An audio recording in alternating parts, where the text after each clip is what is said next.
नमस्कार दोस्तों, स्वागत है आप सभी का आपके अपने जेबीबी क्लासेस पे।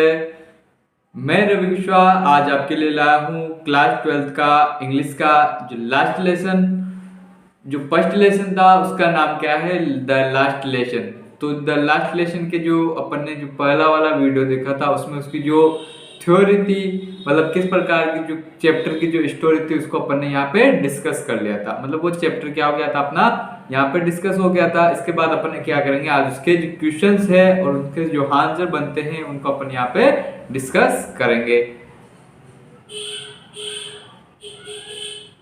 तो जो अपना जो पहला क्वेश्चन है, what was French reaction when he learn that he was attending his French lesson for the last time. What was France reaction, जो फ्रांस था उसकी क्या प्रतिक्रिया थी, when he learn that he was attending his French lesson for the last time, कि वह अपना जो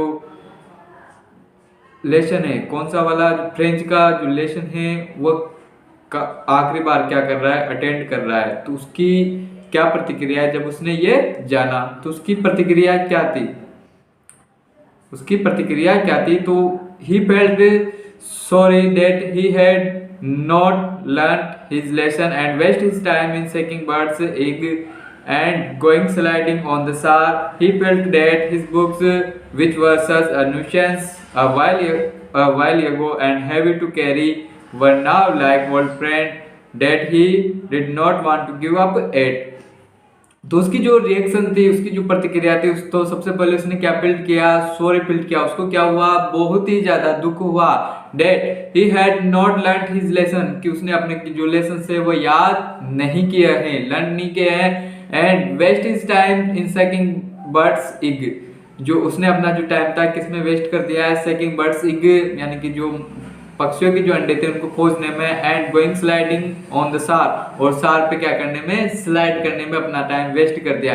ही फेल्ट दैट, उसने ये भी महसूस किया कि हिज बुक्स, जो उसकी जो किताबें थी, विच वर सच अ न्यूसेंस व्हाइल एगो, उसको कुछ समय पहले क्या लगती थी, न्यूसेंस यानी कि परेशान करने वाली, एंड हैवी टू कैरी, और ले जाने में क्या, बहुत भारी। लेकिन क्या हो गया, were now like old friend, अब वो क्या हो चुकी है, उसकी पुरानी दोस्त बन चुकी है। जैसे कि वो क्या बन चुकी है, उसकी पुरानी दोस्त बन चुकी है।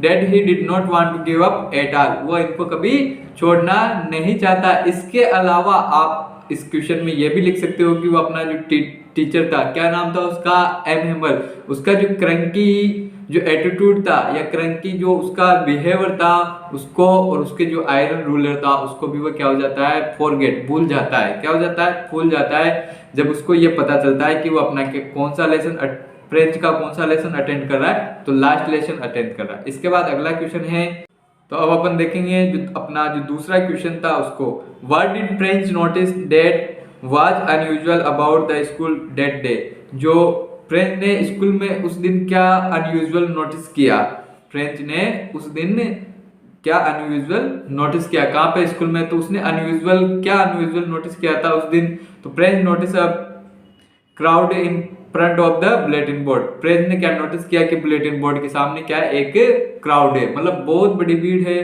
Nobody seem to be in a hurry to reach the school, किसी को भी स्कूल जाने की क्या नहीं है, जल्दी नहीं है। एवरीथिंग वाज स्टिल, सब क्या है, एकदम स्टिल, स्थिर है।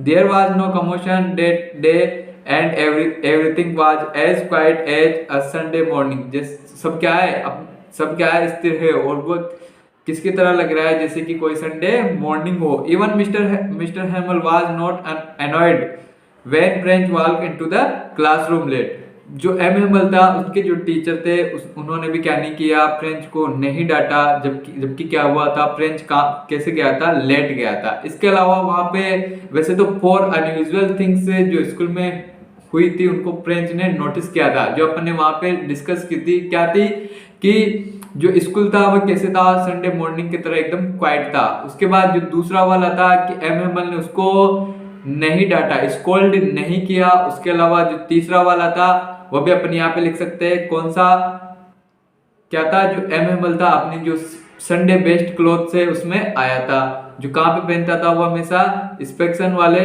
और प्राइज डेज पे पहनता था। उसके अलावा जो लास्ट जो सरप्राइज था, 4th नंबर का जो लास्ट बेंचेस थी उस पे कौन किसने ऑक्युपाइज कर रखा था, जो विलेजर्स थे उन्होंने क्या कर रखा था, ऑक्युपाइज कर रखा था। क्यों कर रखा था? क्योंकि जो एमएमएल था वह पिछले 40 सालों से वहां पे सर्विस दे रहा था, कहाँ पे, अल्सेक्स में। तो उसकी रेस्पेक्ट में वो क्या हुआ है, वहां पे आए थे और उसके जो लास्ट लेसन था इसलिए वो वहां पे आए थे। तो यहाँ पे ये हो चुका है कि फ्रेंच ने उस दिन स्कूल में क्या अनयूजुअल नोटिस किया। तो आप उसमें ये चारों बातें भी मेंशन कर सकते हो अगर कोई बड़ा क्वेश्चन आता है। अब बाकी ये वाला चली जाएगा। उसके बाद third question, what was French expected to be prepared with for the school that day. उस दिन फ्रेंच को क्या प्रिपेयर्ड करके ले जाना था, स्कूल में क्या प्रिपेयर्ड करके ले जाना था। तो the particular day French was expected to be prepared with with participles as Mr. Hamel, the French teacher, was going to question the student on this topic in grammar. तो उस दिन that particular day, वो जो particular दिन था उस दिन French was accepted to be prepared with participles। जो participles के जो रूल थे उनको क्या करके जाना था, लर्न करके जाना था, प्रिपेयर करके जाना था। क्योंकि जो उनके जो फ्रेंच टीचर थे, कौन से फ्रेंच टीचर थे, एम हेमल, वो क्या करने जा रहे थे, उनके जो स्टूडेंट्स थे उनपे कौन से टॉपिक पे क्वेश्चन करना चाहते थे, ग्रामर के पार्टिसिपल्स जो रूल थे उन पे क्वेश्चन करना चाह रहे थे। लेकिन फ्रेंच को क्या था, फ्रेंच को तो इसका फर्स्ट वर्ड भी पता नहीं था। तो ये आप वहां पे लिख सकते हो। What had been put up on the bulletin board. What had been put on the bulletin board. जो बुलेटिन बोर्ड था उस पे क्या लगा हुआ था या फिर वहां पे क्या सूचना थी। तो bulletin board, the crowd in front of the bulletin board indicate the display of some important news item on it। जो जो क्राउड थी किसके सामने, बुलेटिन बोर्ड के सामने जो क्राउड थी उससे डिस्प्ले हो रहा था कि वहां पे क्या आई है, कुछ इंपॉर्टेंट न्यूज आई है। Later Franz realise that the news was about an order sent from Berlin to teach only German in the schools of Alsace and Lorraine. तो फ्रेंच को बाद में क्या हुआ, रियलाइज हुआ कि वो जो न्यूज थी वो क्या थी कि बर्लिन से क्या आया, एक ऑर्डर भेजा गया है। क्या ऑर्डर भेजा गया है कि जो ऑल्सेक और लॉरेंस की जो स्कूल है वहां पे क्या पढ़ाई जाएगी, केवल जर्मनी पढ़ाई जाएगी। क्या पढ़ाई जाएंगी, जर्मन जो भाषा है वो पढ़ाई जाएगी। Mister Hamel announce that he would be teaching his last French lesson that day. जो एमएमएल था उनका किसका, फ्रेंच का जो फ्रेंच टीचर था एमएमएल, उसने क्या अनाउंस किया कि वो आज क्या पढ़ाने जा रहा है, अपना जो लास्ट लेसन है वो उसको पढ़ाने जा रहा है। Since German language would be touch from the next day onwards. जो अगला दिन है, जो नेक्स्ट डे है, उसी दिन उस अगले दिन से क्या हो जाएगी, जो जर्मन लैंग्वेज है वो कहाँ पे पढ़ाई जाएगी, आल्सेक और लॉरेंस के स्कूलों में पढ़ाई जाएगी। इसके बाद हमारा जो अगला क्वेश्चन है, अगला क्वेश्चन कौन सा है, What was M. Hammel's reaction when Franz could not answer his question in the class correctly? What was M. Hammel's reaction when Franz could not answer his question in the class correctly? जब ये MML था उनका क्या reaction रहा जब French था जो class में क्वेश्चन का सही से आंसर नहीं दे सका। तो उनका जो रिएक्शन था वो क्या था, French was scared of MML reaction. जो फ्रेंच था वो क्या हो गया, एमएमएल के रिएक्शन से डर गया था, क्योंकि उसको पता था कि एमएमएल क्या करेगा, उसको आयरन रूलर से मारेगा। लेकिन क्या ऐसा हुआ था, नहीं हुआ था। When he was unable to answer the question, जब वो क्या हुआ था, क्वेश्चन का आंसर देने में अनेबल, समर्थ नहीं हुआ था, his heart started beating, उसका जो हार्ट, किसका, फ्रेंच का जो हार्ट था वो क्या हो गया था, बहुत तेज धड़क रहा था। And he dared not look up, और उसको जो हिम्मत थी ऊपर देखने की नहीं हो रही थी, वो ऊपर देखने का डेयर नहीं कर सकता था। Mister MML instead told French that he would not scold him, लेकिन जो एमएमएल ने क्या किया, instead इसके अलावा कुछ उल्टा किया, वो उसने उनको डांटा नहीं, जो फ्रेंच था उसको नहीं डांटा। French he would not scold him, जो एमएमएल था उन्होंने फ्रेंच को नहीं डांटा, बल्कि क्या किया, he blamed all Frenchmen for not knowing how to speak और write their own mother tongue. और उन्होंने क्या किया, सभी फ्रेंच मैन थे। फ्रेंच मैन में कौन आ गया, जो भी आल्सेक और लॉरेंस के जो लोग हैं, उसके अलावा जो भी उनके स्कूल में पढ़ते हैं, जो भी बच्चे उनके स्कूल में पढ़ते हैं, और उनके अलावा जो स्वयं खुद कौन एमहेमल, खुद को भी उसने क्या किया, एमहेमल ने ब्लेम किया कि वह अपनी जो मातृभाषा है, मदर टंग है, उसको ना तो बोलना जानते हैं और ना ही लिखना जानते हैं। तो ये उन्होंने क्या किया, ब्लेम किया। इसके बाद अगला क्वेश्चन पे चलते हैं। अगला क्वेश्चन है how and why was M Hamel dressed differently that day.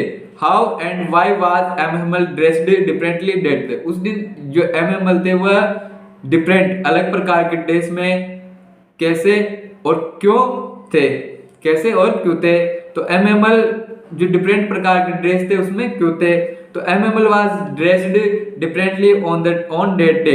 जो एमहेमल थे वो कौन सी डिफरेंट ड्रेस में थे उस दिन, wearing his fine Sunday cloth.